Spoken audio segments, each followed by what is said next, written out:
Gracias por acompañarnos en su programa Acceso Directo, un programa para divulgar el conocimiento de nuestros investigadores, científicos y académicos. Y hoy vamos a estudiar las olas, cómo afectan las olas a la costa. Vamos a conocer qué es una ola, porque no solo hay olas marinas, cabe aclarar. Y estamos hablando con el experto, ¿verdad? Con el doctor Alec Torres, profesor e investigador del Instituto de Ingeniería de la UNAM, por supuesto, aquí en CISAL, Ingeniería Costera. Doctor Alec, gracias otra vez. No, gracias a ti. Cuéntenos, ¿qué es una ola? Bueno, las olas que nosotros estudiamos, porque como bien dices, las ondas existen en todas partes, ¿no? Cuando escuchamos un ruido, hay una onda que lo transmite. En nuestro caso nos enfocamos a las ondas o olas que suceden en el agua, principalmente las que se pueden generar por diferentes procesos, ¿no? Nosotros nos enfocamos principalmente en las olas que genera el viento. El viento es el que, al soplar sobre la superficie del agua, transfiere la energía hacia el agua y esa energía luego viaja por la superficie, ¿no? Y es lo que generalmente observamos. También existen otras ondas que no genera el viento que vemos en el mar, como las ondas de marea, que lo percibimos como un nivel más alto o más bajo, pero la realidad es que es una onda que está viajando, pero el periodo, es decir, el tiempo que pasa entre dos mareas altas o dos bajas, pues son de varias horas, entonces por eso no lo podemos percibir. Y otra, digamos, de las ondas que son muy conocidas en el mar son los tsunamis. Esas se generan principalmente por un movimiento de las placas tectónicas que a la hora de moverse generan un desplazamiento del agua y nos generan esta ola muy larga, pero que sí percibimos y que nos puede afectar, ¿no? en la costa. Para los que no vivimos en la costa, porque la gente de la costa lo sabe perfectamente bien, ¿cuándo hay mareas altas, mareas bajas? Porque es algo que la gente, por ejemplo, del campo, muy adentro no sabe. Sí, bueno, esto está principalmente relacionado con la atracción de los astros, específicamente de la luna y el sol. Entonces, dependiendo de la posición de estos astros con relación a la Tierra, podemos tener una marea alta, podemos tener una marea baja, o hay veces en las que hablamos que hay mareas muertas, que a lo largo de todo el día no vemos cambios importantes, ¿no? Cuando hay luna llena, ¿hay marea alta o marea baja? Sí, ahí depende completamente de esta relación que te comentaba, y lo más importante de todo esto es que las mareas, a diferencia de, por ejemplo, los tsunamis o las olas, las podemos predecir con cientos de años de anticipación. Es decir, ya existen modelos que nos permiten decir muy bien si dentro de 100 años a las 12 horas vamos a tener una marea baja o una marea alta y de qué amplitud, ¿no? Entonces, las mareas astronómicas, es decir, las relacionadas con los astros, esas se pueden predecir muy bien. Un tsunami no podemos saber qué va a suceder hasta que se da un terremoto de cierta magnitud. Y en el caso del oleaje, pues podemos predecir con algunos días, porque ya existen pues información acerca de los vientos o si viene un huracán, ¿no? Entonces tenemos diferentes también capacidades para poder prevenir ante los diferentes... La costa de Yucatán es probable que pueda sufrir un tsunami.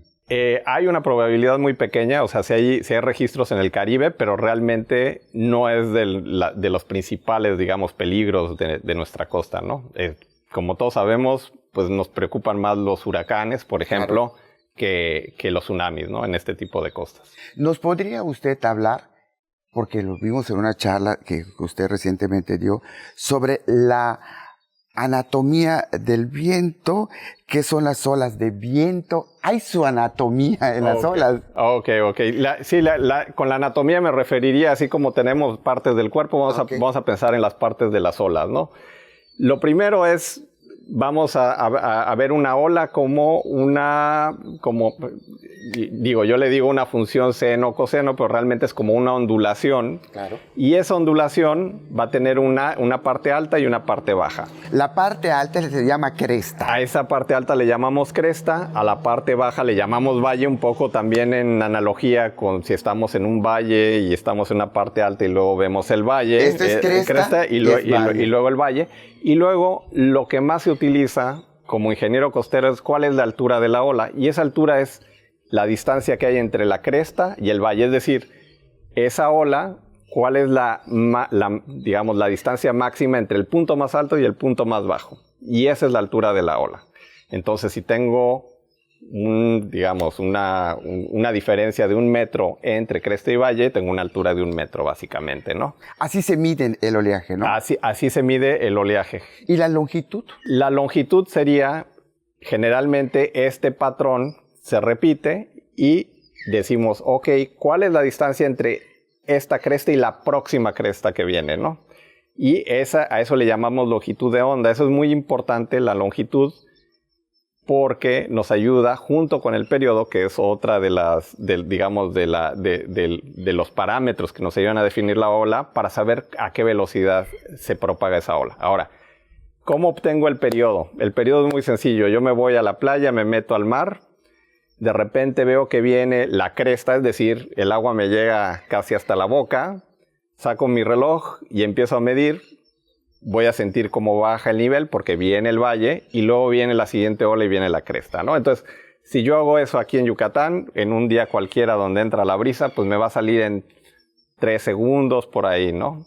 Ahora, si voy en un norte, donde viene empieza a llegar el oleaje de tormenta, de lejos del Golfo de México, a lo mejor si hago ese ejercicio me va a salir 6 o 7 segundos, ¿no? Entonces, ese es el periodo. Ahora, el periodo y la longitud van de la mano. Y lo más importante es que con ellos yo puedo saber a qué velocidad va una ola. A lo mejor decimos, no nos interesa mucho saber la velocidad de una ola, pero si nos ponemos a pensar en el tsunami, es súper importante, porque si yo sé que hay un tsunami a 100 kilómetros de la costa, quiero saber a qué velocidad va a ir para poder saber, decirle a la población, por ejemplo, tenemos 15 minutos para despejar la costa o tenemos media hora, ¿no? Estos sistemas de alerta temprana necesitan esa información, ¿no? Qué interesante todo. O sea, ¿por qué es importante para cualquier proyecto de la costa la cresta y el valle? La cresta y el valle nos dan información como la altura. Otra cosa que es súper importante es la dirección, de dónde viene el oleaje. Y bueno, un poco tratando de regresar a la pregunta anterior, el viento generalmente sopla en una dirección. Aquí volvemos al caso de Yucatán, que es con el que todos estamos familiarizados. En las tardes muchas veces entra la brisa del noreste y esa brisa lo que empieza a hacer es a soplar sobre la superficie del agua, empieza a aumentar o a generar olas y esas olas vienen de esa dirección. Esas olas se propagan con un periodo, se propagan con una dirección y con una altura de ola. Esas son las 3 cosas básicas que necesitamos antes de construir cualquier cosa en la costa, ¿no? Ya sea un puerto, ya sea un paseo marítimo. Esa información es importante porque al llegar a la playa, dependiendo de qué dirección venga, cuando rompen esas olas, mueven el sedimento hacia un lado o hacia el otro. Es decir, ya muy cerca de la playa podemos pensar que las olas son como escobas y que esas escobas están barriendo la arena en cierta dirección, ¿no? Entonces, si vienen del noreste, es decir, me van a estar tendiendo a barrer la arena de este a oeste, o dicho de otra manera, de oriente a poniente, ¿no? O sea, por decirlo, de Progreso a Cizal. De Progreso a Cizal o de Telchaca a Progreso, ¿no? Ok, o de Cizal a Celestún. Exacto. Entonces, estas brisas marinas, que es el oleaje que vemos aquí la mayor parte del año. Es lo que iba a decir. ¿Cuál es el viento que predomina o tiene la prevalencia aquí en la costa de Yucatán? ¿El norte, el noroeste o el suroeste? ¿Cuál es la que predomina? Principalmente el noreste. Tenemos muchos norestes y surestes. Ahora, el sureste no genera olas, ¿no? Por ejemplo, ahorita quizás tenemos un sureste, no sé muy bien, pero realmente el mar está plato. ¿Por qué? porque el viento está soplando sobre la tierra. Viento de tierra. Es viento de tierra, no puede generar olas acá en la tierra, llega el agua y pues no tiene espacio. Para generarse una ola necesita que el viento sople y que sople sobre cierta distancia. Entonces no tiene la suficiente distancia y a lo mejor si nos alejamos mucho empezamos a ver estas olas que vendrían de tierra a mar, ¿no? En el caso de los vientos del sureste, ¿no? Los vientos de tierra. Ahora, las brisas, que luego lo que pasa es que se invierte esta circulación en la tarde, empieza a generarnos vientos de mar hacia tierra y ese viento sí es capaz de generar esas olas que van a llegar a la playa y que van a generar las corrientes y van a transportar la arena, ¿no? Nos vamos a un corte comercial y regresamos.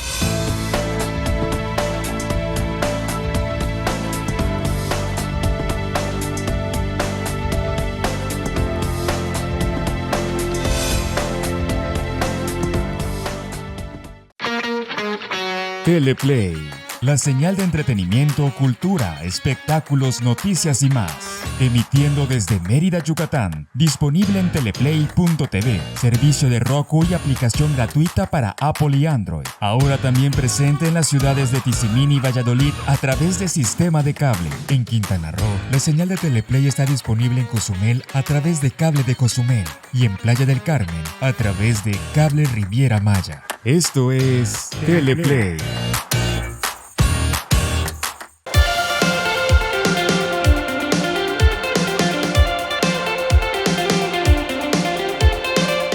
Los mejores consejos de finanzas personales y empresariales, entrevistas con expertos y emprendedores, análisis de la economía. Descubre todo esto y más con Ángel Ancona en Financieramente.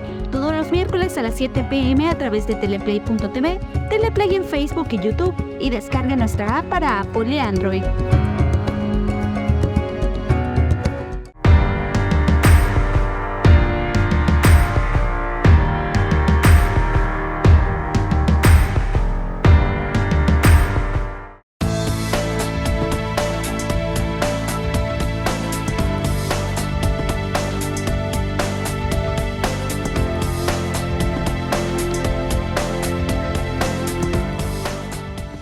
Gracias por continuar con nosotros y estamos aprendiendo sobre las olas, los vientos, con un experto, con el profesor investigador del Instituto de Ingeniería de la UNAM, por supuesto aquí en CISAL, Ingeniería Costera, con el doctor Alec Torres. Doctor, igual nos pudimos enterarnos, ¿no?, de que igual las olas hay baja energía, alta energía. ¿Cuándo se da la baja energía y la alta energía? Sí, bueno, lo de la alta y la baja energía muchas veces es relativo a cada zona. Es decir, aquí en Yucatán, no sé, cuando viene un norte que son olas de 2 metros, o sea, son olas grandes, pero tampoco son las olas de 8 metros que a lo mejor, o 7 metros que podemos ver en el Pacífico, ya consideramos alta energía porque esa energía no es tan común en esta zona, ¿no? O sea, ocurre a lo largo del año, pero solo durante cierta época del año y ciertos eventos con cierta duración, ¿no? Entonces, ¿por qué va a ser de alta energía para nuestra zona? Pues porque en nuestra zona las playas son arenosas, el tamaño de la arena de alguna manera está en sintonía con la energía del oleaje. O sea, no puede haber una arena más pequeña aquí de la que hay porque se la va a llevar el oleaje y las corrientes. Entonces, sería una cuestión relativa. Para eso lo ideal es tener un registro de mediciones de olas y a partir de ahí determinar, ok, este es un oleaje típico o promedio y este oleaje ya es un oleaje energético y este sería un oleaje extremo, ¿no? El que espero una vez cada 10 años o una vez cada 50 años o una vez cada 100 años. Aquí viene algo muy, muy interesante, obviamente, el por qué se estudian las olas. ¿Por qué es importante conocer que viene del noroeste? Pues ya nos dijo usted que en promedio es el viento del noroeste que prevalece aquí en la península de Yucatán, en la costa norte de la península de Yucatán, ¿verdad? Y que hay suroeste y que hay norte, pero no es tan frecuente como el noroeste. ¿Por qué es importante medir las olas? Y sobre todo, usted decía, conocer el oleaje, la altura, el periodo, la dirección, por decir, para la construcción de infraestructura. Hablemos del puerto de Abrigo, el puerto de altura aquí de Progreso, que se ha anunciado que se va a expandir. ¿Qué tanta relación puede haber si se extiende el muelle de Progreso? ¿Qué impacto tendría en las costas de Yucatán si se extiende y en qué parte tendría afectaciones, si es que las hay? Ok. Realmente cuestiones importantes es a mayor energía, mayor capacidad de inundación, ¿no? Esa es una cosa muy importante. Entonces, eso nos indica qué elevación necesito tener para no ser afectado, por ejemplo, durante una tormenta, ¿no? Entonces, por eso es muy importante la altura de la ola, ¿no? Para definir esa, digamos, zona, hay que ver las playas como una zona de amortiguamiento que debemos dejar libre para que se ajuste. O sea, es la mejor barrera de protección que tenemos, ¿no? Es una barrera, ahora que está muy de moda lo de la palabra de inteligente con inteligencia artificial y todo, es una barrera inteligente porque bajo ciertas condiciones va a cambiar su forma, el bajo se va a reajustar y la duna nos va a proteger, y durante otras condiciones este sistema se va a recuperar, ¿no? O sea, en época vamos a llamarle de calma, ¿no? La duna va a volver a crecer gracias a la acción del viento y otros factores. Entonces, la altura de la ola, muy importante para temas de hasta dónde va a llegar, por ejemplo, en una marina, para saber, lo que no quieres es que tener el rompeolas y que de repente las olas pasen por arriba que crucen, a eso se le llama rebase. Entonces también necesitamos saber cuáles son las alturas de ola de tormenta para decidir, obviamente todo tiene un precio, ¿no? O sea, a la hora de diseñar, si yo quiero decir, no quiero que ninguna ola cruce, me sale infinitamente caro. ¿Por qué? Porque quizás va a haber el huracán de los 1000 años que me va a generar las olas más grandes que se han visto en esta zona y que requieren un rompeolas o una escollera muy, muy grande, ¿no? Que a lo mejor se va a usar una vez en 1000 años, ¿no? En ese evento. Entonces, muchas veces en ingeniería tenemos que hacer este balance de decir, voy a permitir que esto no funcione, pero ¿cuánto? 5 horas al año, 10 días al año, un mes al año, ¿no? Y en base a eso es principalmente altura de ola. Ahora, la dirección de dónde viene el oleaje, se habló de que aquí viene del noreste principalmente, es importante porque eso nos indica cómo se va a mover la arena a lo largo de la costa. Tenemos que ver a la costa norte de Yucatán como un río, como si hubiera un río que lleva arena que va de este a oeste, de Progreso a Cizal, de Telchac a Progreso y de Cizal a Celestún, ¿no? Entonces, si bloqueamos ese río, es como si pusiéramos una presa, o sea, si le ponemos un espigón, si le ponemos un puerto, se va a ver bloqueado ese transporte, y ese transporte entonces es lo que va a generar un déficit o una pérdida de arena aguas abajo, ¿no? Un poco en analogía con los ríos, ¿no? Aguas abajo es hacia donde va el cauce, ¿no? Ahora, en el caso del puerto de altura, el puerto de altura pues es una obra muy relevante y muy importante para la economía del estado. Tiene una primera etapa que previó este problema o potencialmente impacto, que son los arcos de esta estructura. El flujo de agua. Y permite el flujo de agua y el resultado es un playón ahí, ¿no? En esa zona, ¿no? No hay erosión.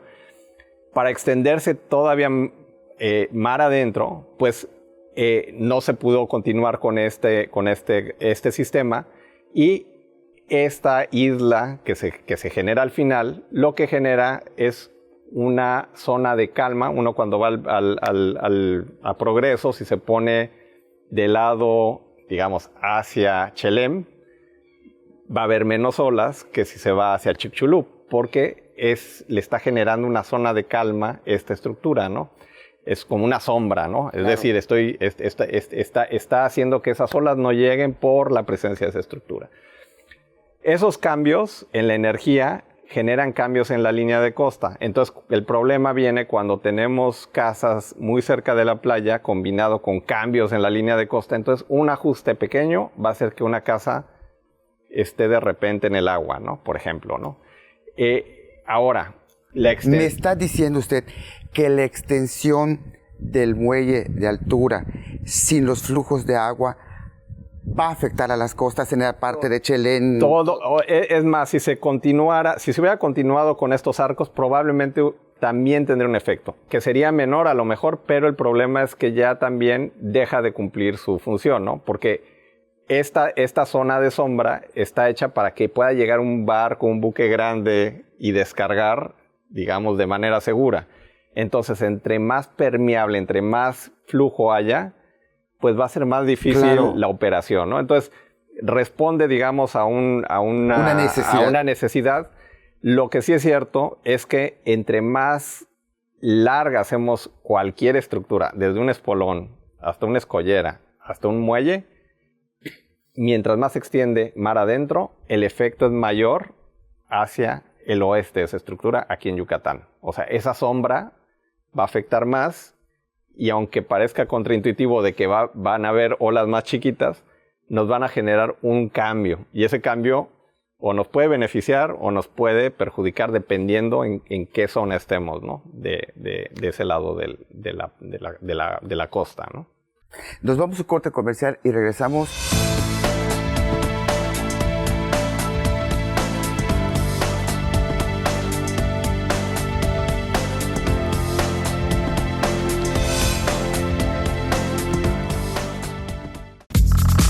No te puedes perder cada semana lo mejor de las redes sociales.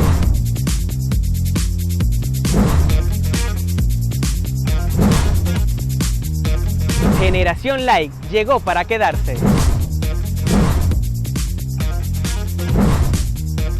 Y si tienes un talento y te quieres hacer viral, escríbenos en nuestras redes sociales. Generación Like.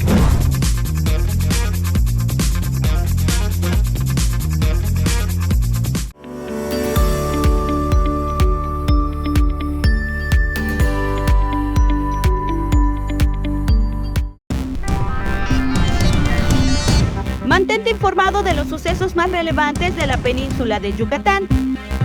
De lunes a viernes en punto de las 2:30 de la tarde y repetición a las 6 de la tarde a través de nuestra app y redes sociales. Solo por Teleplay.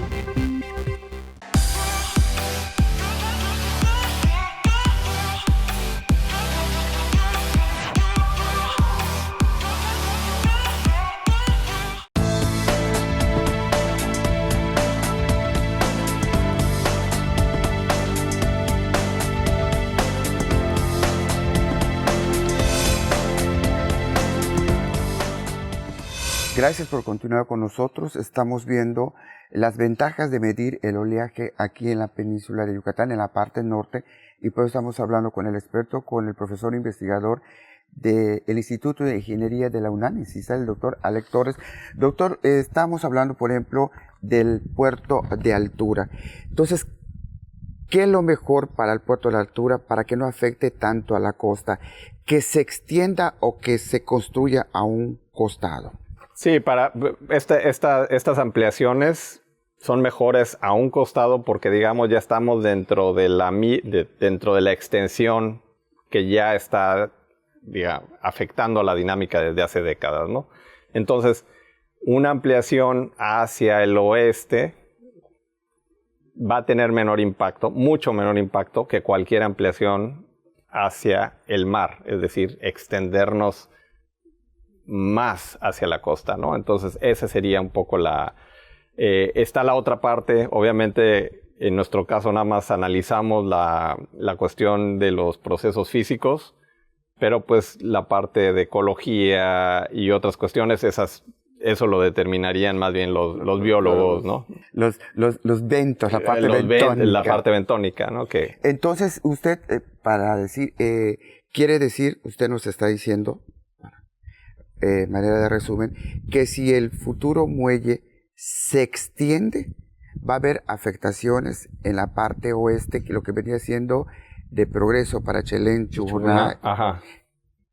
¿Cuáles serían esas afectaciones? Pues sería un poco lo que va a suceder es que esa zona de sombra, o sea, digamos, la sombra que le va a hacer. Nosotros vemos mucho lo que sucede con las olas, un poco en analogía con lo que sucede con la luz, ¿no? Entonces, con la luz tenemos algo que se llama reflexión, que si yo pongo una lámpara enfrente de un espejo, siento cómo se refleja la luz, ¿no? Lo mismo pasa con las olas.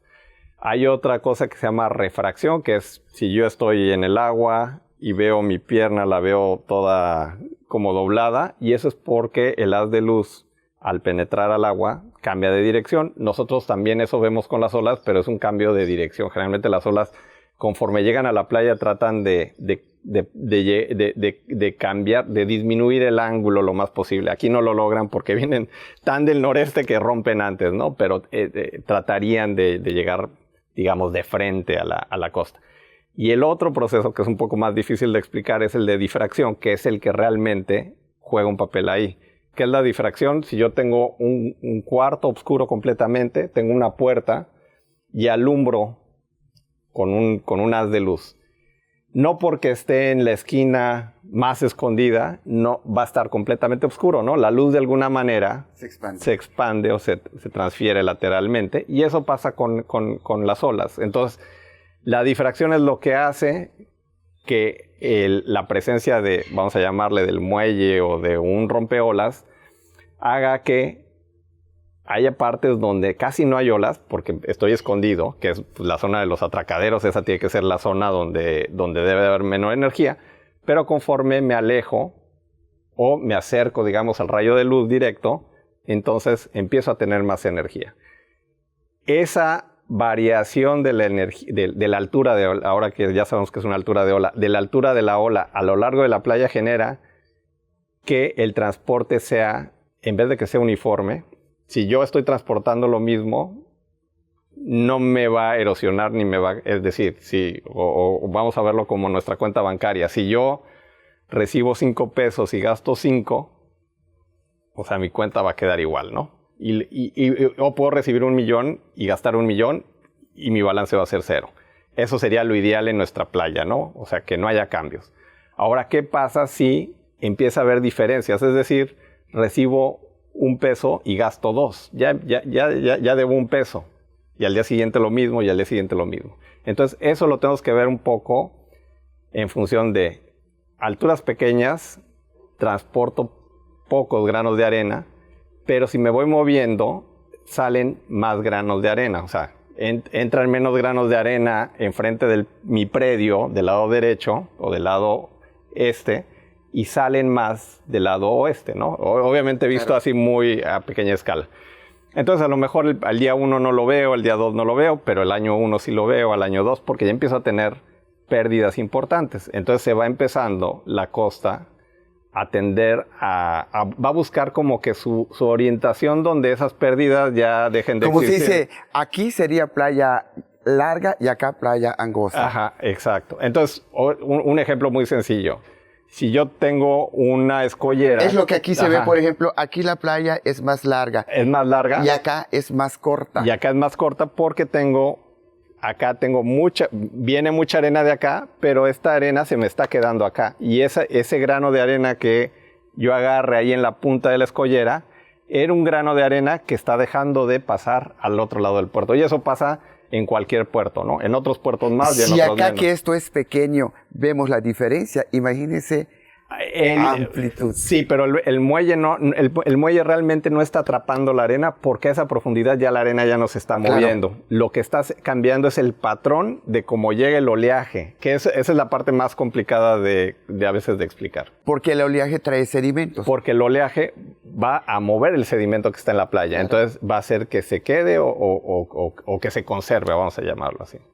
Y en este caso, la parte oeste, ¿se quedaría el sedimento o se movería? Lo que pasa, o sea, a final de cuentas va a haber partes donde va a tenderse a quedar y zonas donde va a tender a moverse. El problema es que va a afectar un área, entre más grande la estructura, una zona más grande, ¿no?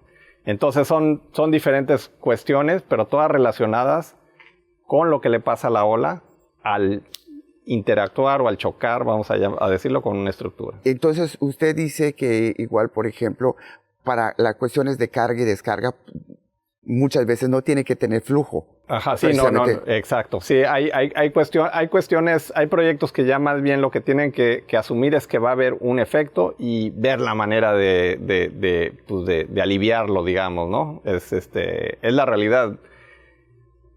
La playa como la conocemos está así porque no hay ninguna intervención. En el momento que hagamos algo, va a haber un efecto chiquito, o sea, dependiendo, digamos, de la magnitud de la perturbación, va a ser el efecto, ¿no? O sea, lo que también se aconseja es que cuando construyan, vean el nivel de la altura de las olas. Sí, y eso, yo creo que lo de la duna no hay pierde. O sea, si estamos tierra dentro de las dunas, que son estas montañas, eso es lo que esa es la barrera, porque eso nos indica que esa zona se inunda poco y por eso se ha acumulado arena por acción del viento, ¿no? Esa es como que la regla así como del pulgar, como dicen en Estados Unidos, ¿no? Pues doctor, gracias por compartir sus conocimientos y siempre he dicho que cuando se sabe el tiempo se nos hace muy corto. No, gracias a ustedes. Y a ustedes gracias por acompañarnos.